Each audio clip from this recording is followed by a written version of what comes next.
خاشي ځوان چې په فیسبوک باندې ما لیدلو نو ده به ټوکې کولې او ده یو کامیډین و، خو له بده مرغه چې دا بېګناه او غربت ځپلی انسان نو دوی څو ظالمانو بېرحمه قتل کړو.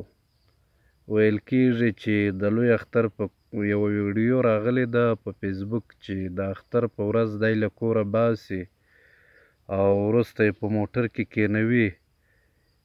یو څوک پوښتنه ورځنه کوي چې خاشي ځوانه ګیرې کړي، دی په دې وخت کې هم ټوکه وکړي هو خو ګیرې کړم خو اختر و کور ته راغلی وم، مګر وروسته یې وړي او یو ځای یې وژني بیا یې راځړوي سګرېټ په خوله کې ورکوي.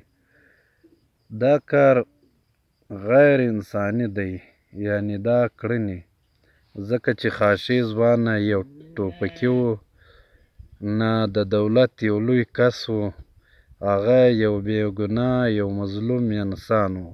د هغه یوازې او یوازې ګناه دا وه چې دا به ویل چې زه افغان یم او د دې خاورې اوسېدونکی یم.